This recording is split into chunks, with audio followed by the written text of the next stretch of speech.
in what's going on in their country, and they're so proud of it. Now, there are exceptions.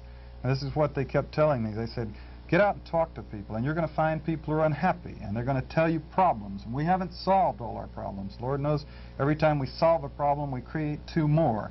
But we're trying, and we think the people are involved.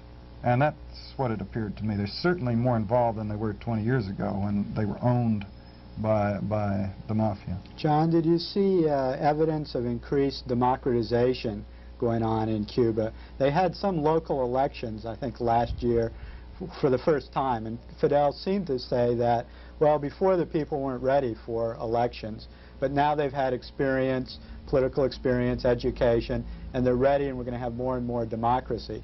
Did you get a sense that democracy was on the rise there? Do you have any... Well, I very much did. I visited schools, and I visited apartment complexes, and I talked to people about how is it working? How do you elect your representative, and who does, who gets to vote? And we would go into schools. Now, obviously, my two trips there, where I'm very busy working on a film project, which does not have, it has 20 or 30% to do with Cuba, doesn't make me an authority on Cuba. I'm not a Cuban scholar. I haven't been deep into the place. I've seen sort of, whirlwind tours through here and there. When they would take me on these tours, they would sort of point to a side of town which was built up in the last 20 years, and then they'd make me say where to turn, and make me say where to stop, and make me say what building to go into, and what floor to stop on, and which door to knock on to talk to people. So they really were trying to make an effort to let me find people to talk to. And I came away with very definitely the strong impression that the people are involved, but they're also involved in electing their own officials now. Again, I hedge a little bit because I'm not a Cuban scholar or an authority on Cuba. I understand your book is out in paperback now. Yes. How's the distribution of that going, do you know? It's gone extremely well, but we did not get a mass market sale. Norton brought it out in paperback, and we got, the best I could tell, bookstores around the nation began running it in April, and they still are. And it is selling. It's selling quite well. It's an interesting thing you learn when you write a book, and of course, you want to get a paperback sale, and you want to get a movie. I mean, if any author wants these things to happen. Paperback sales are, the paperback business is perhaps one of the squirreliest of the nation's businesses. The reasons that they will give you for choosing one book and not another one are incomprehensible. Things like, for example, my book, Frank Snep's book, my book about the CIA, Snep's book about the evacuation of the U.S. from Vietnam, did not get a mass market sale, but Phil Caputo's book, Rumors of War, about a Marine lieutenant's experience in Vietnam 10 years ago, and how he was disgusted with the war and whatnot, was a $1 million paperback, hyped and sold all over the nation. But they didn't pick up Snep's book, which is what happened recently, what it's all about. Cy Hirsch, who broke My Lai.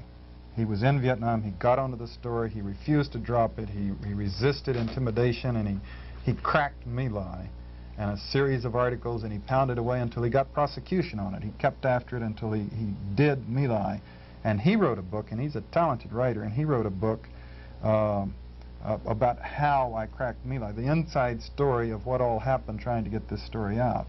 And it didn't get a mass market sale, if you can believe that. But it didn't. And so what they'll tell you in New York is that they look for books that have a certain little touch or flair that they can do one book for $1 million instead of 10 for $100,000. And so a lot of very good books don't get paperback sales. John, you mentioned a movie that might be made of your book. What's happening with that project? Well, I'm learning as I go along about books and about movies. I've got 3 parties, 2 in New York and 1 in California, and one of the ones in New York has California connections, that are heavyweights, that are people that are capable of doing big movies of books like this, who are talking to me very seriously. I've had 4 written offers, proposals, and I rejected them because there was a flaw in each one that made them unacceptable. But pull for me, a little bit of luck and And we might get a really exciting movie about this book, In Search of Enemies. In closing, I wonder if you could tell your thoughts on how you feel about your having taken a moral stand against the CIA, criticized its crimes, its dirty tricks, whereas William Colby, the former director, who was in charge of the Phoenix program that was literally a program of genocide, has continued to defend the CIA and travels around the country in defense of it, and has gotten a lot of media play and is taken as one of the pillars of the establishment, whereas you're looked upon a bit as an outsider. How do you feel about this? Plus the fact that Colby is now retired in rather opulent splendor in his little sailboat, and here you're struggling to make ends meet. Well, I don't have any great sense of bitterness.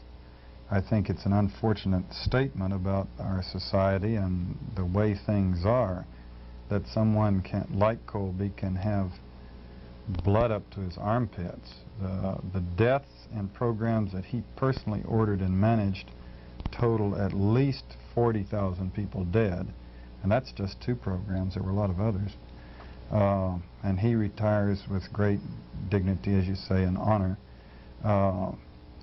But I don't feel the slightest bit of lack of dignity or dishonor in my own position. Absolutely not. I have not had a single experience in which people made me feel less worthwhile or less worthwhile than Colby. He did run out his full career and get his pension. He did have his legal degree, and because of connections that he had through the CIA, he's established a practice, and comfortable business was thrown his way.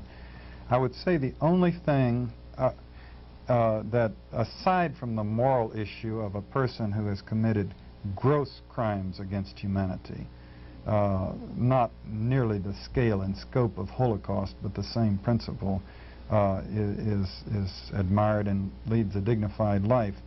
Aside from that, just practically the way he lives, the only thing that I regret is the trend in the nation to give people like, by universities primarily, to give people like Colby and former President Ford and Admiral Turner and Kissinger abundant, fully funded opportunities to lecture, and they stand up and lie and tell it like it was not.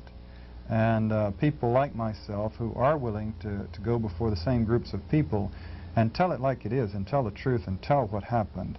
And I lectured at UC San Diego 6 weeks after President Ford had been there, ex-President Ford.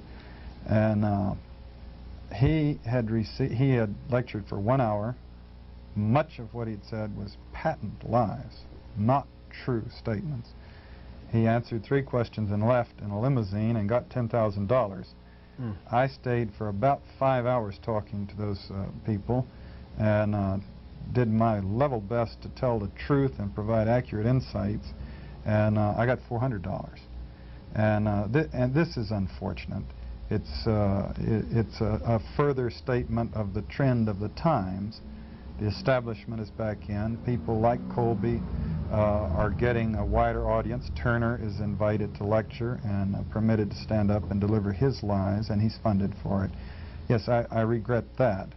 I have to pay my rent, and I'm succeeding in paying my rent. But I would be a little bit happier with the situation if I had more opportunities to lecture even than I do, and more economic freedom to get about more and lecture more to people that are interested.